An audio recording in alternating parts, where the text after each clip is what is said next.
दोस्तों नमस्कार, स्वागत है आप सभी का आपके अपने YouTube क्लास HTSIQ में। दोस्तों आज हम देखने वाले हैं कुछ लेखक और उनकी प्रमुख रचनाएं जो कि आपकी प्रतियोगी परीक्षाओं के लिए बहुत ही महत्वपूर्ण साबित हो सकती हैं। वीडियो को स्किप नहीं करना है। चैनल पर नए हैं तो चैनल को सब्सक्राइब कर लें, बेल आइकन दबाएं, ऑल नोटिफिकेशन ऑन कर दीजिएगा ताकि हमारे द्वारा प्रोवाइड किया हुआ वीडियो आप तक जल्दी से जल्दी पहुंचे और आप वीडियो का लाभ उठा सकें। चलिए दोस्तों अध्ययन करते हैं आज के टॉपिक का। यहाँ आप देख रहे हैं 84 वैष्णवन की वार्ता। 84 वैष्णवन की वार्ता ये जो है आपका गोकुलनाथ की रचना है। 84 वैष्णवन की वार्ता और ये वार्ता साहित्य है। फिर नंबर 2 पे 252 वैष्णवन की वार्ता भी आपका ये गोकुलनाथ की रचना है, वार्ता साहित्य है। विठलनाथ का श्रृंगार रसमंडन ब्रज भाषा गद्य में लिखा गया है और इसे 2015 यूपी बोर्ड में पूछा गया था। बैकुंठमणि शुक्ल का वैशाख महात्म में ये ब्रज भाषा गद्य है। बैकुंठमणि शुक्ल का अगहन महात्म ये भी ब्रज भाषा गद्य है। नाभादास का अष्टयाम कभी कभी पूछ लेता है इसकी भाषा क्या है, तो नाभादास ने अष्टयाम नाम की रचना की है और ये राम भक्ति धारा के कवि हैं और इन्होंने इसकी रचना ब्रज भाषा में की। बनारसी दास जैन बनारसी विलास इनका एक ग्रंथ मिलता है जिसकी रचना इन्होंने ब्रज भाषा में गद्य में की है, ब्रज भाषा गद्य में। वैष्णवदास भक्तमाल प्रसंग ये भी ब्रज भाषा गद्य में इसकी रचना की गई है। ठीक है, वैष्णवदास जी ने भक्तमाल प्रसंग की रचना की है ब्रज भाषा में। कवि गंग जी ने चंद छंद वर्णर की महिमा ये हिंदी की खड़ी बोली की प्रथम रचना मानी जाती है दोस्तों, और ये खड़ी बोली गद्य में लिखा गया है। राम प्रसाद निरंजनी का भाषा युग वशिष्ठ ये खड़ी बोली गद्य में लिखा गया है। तथा दौलतराम कृत पद्म पुराण ये भाषा अनुवाद ये ग्रंथ है। मथुरानाथ शुक्ल ने पंचांग दर्शन लिखा है, इसे यूपी बोर्ड 2013 में पूछा गया था और ये ज्योतिष ग्रंथ का भाषा अनुवाद है दोस्तों। ठीक है, तो आगे और भी क्वेश्चंस हैं उसको देखते हैं। मुंशी इंसाल्ला खां रानी केतकी की कहानी ये 2015 यूपी बोर्ड में पूछा गया है और ये जो है कहानी विधा की रचना है। मुंशी सदा सुखलाल का सुख सागर इन्होंने रचना लिखी है और ये खड़ी बोली गद्य में लिखा गया है। लल्लूलाल का प्रेम सागर ये विधा इसकी कहानी है दोस्तों। और लल्लूलाल कृत माधव विलास ये ब्रज भाषा गद्य में लिखी हुई रचना है। सदल मिश्र कब जो है हुए हैं लेखक, इनका नासिकेत उपाख्यान है और ये आख्यान विधा की रचना है। देवकीनंदन खत्री ने भूतनाथ नाम से एक उपन्यास लिखा है, 2019 यूपी बोर्ड में पूछा गया है। देवकीनंदन खत्री ने चंद्रकांता उपन्यास भी लिखा है। ठीक है दोस्तों, राजा से प्रसाद सितारे हिंद राजा भोज का सपना इनकी रचना है और ये कहानी विधा की रचना है। राजा लक्ष्मण सिंह ने शकुंतला नाटक जो कि आपका कालिदास का इन्होंने अनुवाद किया है। गोपाल चंद्र गिरधरदास ने ये जो है नहुस नाम से एक नाटक लिखा है और ये जो हैं आपके भारतेंदु हरिश्चंद्र जी के पिताजी हैं और नहुस को भारतेंदु हरिश्चंद्र ने हिंदी का प्रथम नाटक भी माना है। किशोरीलाल गोस्वामी ने इंदुमती नाम से रचना की है जिसकी विधा जो है कहानी है और ये 2014-15 में यूपी बोर्ड में पूछा गया था। किशोरीलाल गोस्वामी ने पुनः सुल्ताना 2018 यूपी बोर्ड में इसे ही पूछा गया, ये भी कहानी विधा की रचना है।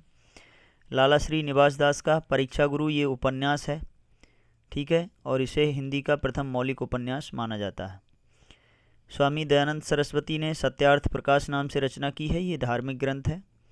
भारतेंदु हरिश्चंद्र जी ने अंधेर नगरी नाटक लिखा है। सत्य हरिश्चंद्र, भारत दुर्दशा, वैदिक हिंसा हिंसा ना भवती और दिल्ली दरबार दर्पण ये रचनाएं की हैं। यहाँ तक कि वैदिक हिंसा हिंसा ना भवती ये नाटक है। ठीक है, और दिल्ली दरबार दर्पण ये निबंध संग्रह है। मदालसा ये भी निबंध संग्रह है भारतेंदु जी का। सुलोचना नाम से इन्होंने निबंध संग्रह लिखा है। प्रेम तरंग ये नाटक है भारतेंदु का। ठीक है दोस्तों, और इसके बाद में आता है आपका हठी हमीर ये प्रताप नारायण मिश्र जी का नाटक है। कली कौतुक ये पद्य नाटक है, किसका है? प्रताप नारायण मिश्र जी का। और संगीत शाकुंतल ये भी नाटक है प्रताप नारायण मिश्र जी का दोस्तों। आगे देखते हैं, हमारा कर्तव्य और युग धर्म, ये निबंध है, ये भी प्रताप नारायण मिश्र जी ने लिखा है।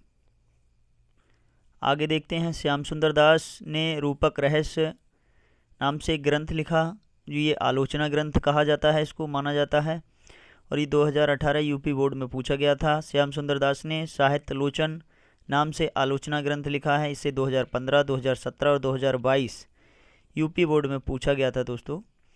श्याम सुंदर दास ने हिंदी भाषा और साहित्य का इतिहास लिखा है, ये एक इतिहास ग्रंथ माना जाता है। श्याम सुंदर दास ने भाषा विज्ञान, ये भाषा विज्ञान ग्रंथ है, और भाषा रहस्य, वैज्ञानिक कोश, ये कोश ग्रंथ माना जाता है। हिंदी शब्द सागर, ये भी कोश ग्रंथ है श्याम सुंदर दास का। इसके बाद में आप देख सकते हैं यहाँ पर प्रेमचंद जी ने गोदान नाम से उपन्यास लिखा है दोस्तों। तो प्रेमचंद के अन्य भी बहुत सारे उपन्यास हैं, जैसे आपका गबन हो गया, कर्मभूमि हो गया, रंगभूमि, सेवा सदन, प्रेमाश्रम, निर्मला, ये सभी क्या हैं, आपके उपन्यास हैं प्रेमचंद जी के। चलिए आगे देखते हैं। जैसा कि मैंने आपको अभी बताया, ये देखिए प्रेमचंद ने गबन, कर्मभूमि, रंगभूमि, सेवा सदन, ये जो है गबन ये 2015 यूपी बोर्ड में पूछा गया, सेवा सदन 2017, 19, 20 और 22 में इसे पूछा गया। प्रेमाश्रम ये भी उपन्यास है। निर्मला नाम से, ये देखिए निर्मला, ये भी 2022 यूपी बोर्ड में पूछा गया। ये क्वेश्चन है कि निर्मला किसका उपन्यास है, तो ये 2022 में पूछा गया है, प्रेमचंद जी का उपन्यास है। और इसके अतिरिक्त करबला ये नाटक है प्रेमचंद का, प्रेम की बेदी ये भी नाटक है, संग्राम प्रेमचंद का नाटक है, मानसरोवर ये 8 भागों में प्रकाशित है और ये कहानियों का संग्रह। ये क्वेश्चन बहुत पूछा जाता है कि मुंशी प्रेमचंद का मानसरोवर कहानियों का संग्रह कितने भागों में प्रकाशित है, तो ये 8 भागों में प्रकाशित है, ध्यान रखेंगे। पूस की रात कहानी है प्रेमचंद जी की, प्रेमांजलि ये भी कहानी है, कुछ विचार ये निबंध संग्रह है प्रेमचंद जी का, कुछ विचार निबंध संग्रह है, ध्यान रखना दोस्तों। वियोगी हरि ने प्रार्थना नाम से एक रचना की है, जो कि गद्य काव्य माना जाता है। वियोगी हरि ने श्रद्धाकण गद्य काव्य, अंतर्नाद गद्य काव्य और उद्यान नाम से ये उपदेशात्मक ग्रंथ लिखा है। गांधी जी का आदर्श ये उपदेशात्मक ग्रंथ है वियोगी हरि का। भावना ये भी उपदेशात्मक ग्रंथ है वियोगी हरि का। बुद्धिवाणी ये भी उपदेशात्मक ग्रंथ है किसका, वियोगी हरि का। तरंगिणी ये भी आपका क्या है, उपदेशात्मक नहीं है, बल्कि ये गद्य गीत है दोस्तों। वियोगी हरि पाव भर आटा ये जो है आपका गद्य गीत है वियोगी हरि का। मंदिर प्रवेश ये धार्मिक ग्रंथ है वियोगी हरि का। पगली नाम से इन्होंने गद्य गीत लिखा है दोस्तों। और वीर हरदौल ये नाटक है वियोगी हरि का। छदम योगिनी ये जो है आपका नाटक है वियोगी हरि का। मेरा जीवन प्रभा ये आत्मकथा है वियोगी हरि की, मेरा जीवन प्रभा। और विश्व धर्म ये निबंध है वियोगी हरि जी का। तथा हरिभाव उपाध्याय बापू के आश्रम में ये संस्मरण आत्मक विधा की रचना है दोस्तों, संस्मरण माना जाता है हरिभाव उपाध्याय का। आगे चलिए। तथा सर्वोदय की बुनियाद ये निबंध है हरिभाव उपाध्याय का। पुण्य स्मरण ये भी संस्मरणात्मक ग्रंथ है। साधना के पथ पर ये जीवनी है हरिभाव उपाध्याय की द्वारा लिखित है। तथा स्वतंत्रता की ओर ये निबंध संग्रह है। हमारा कर्तव्य और युग धर्म ये भी निबंध है हरिभाव उपाध्याय का। अब गुलाब राय जाते हैं, बाबू गुलाब राय। मेरे निबंध ये निबंध विधा की रचना है। नर से नारायण कब हो जाता है इंसान, जब गुलाब की तरह खिलता है तब। ठलुआ क्लब बाबू गुलाब राय का ये भी निबंध है। मेरी असफलताएं ये आत्मकथा है बाबू गुलाब राय की, काफ़ी पूछी जाती 2014 में, 16 में, 18 में यूपी बोर्ड में पूछा गया क्वेश्चन। गुलाब राय ने लिखा है मन की बातें ये निबंध संग्रह है। काव्य के रूप आलोचनात्मक ग्रंथ है। तथा सिद्धांत और अध्ययन ये भी आलोचना है। और राष्ट्रीयता ये भी आपका क्या आलोचनात्मक ग्रंथ है गुलाब राय का।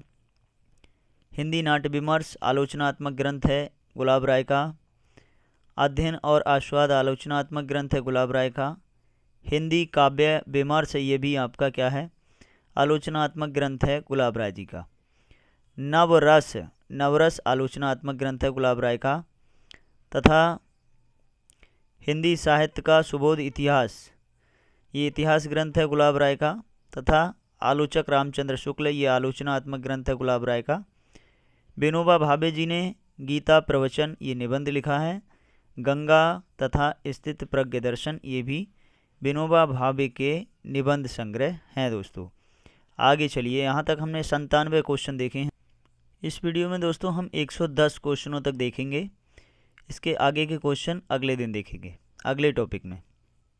विनोबा भावे जी ने भूदान यज्ञ निबंध लिखा है। विनोबा भावे जी ने जीवन और शिक्षण निबंध संग्रह की रचना की। तथा गांव सुखी हम सुखी, ये निबंध है विनोबा भावे का। आत्मज्ञान और विज्ञान, ये उपदेश आत्मक ग्रंथ है विनोबा भावे जी का। तथा विनोबा के विचार, ये उपदेशात्मक ग्रंथ लिखा है इन्होंने।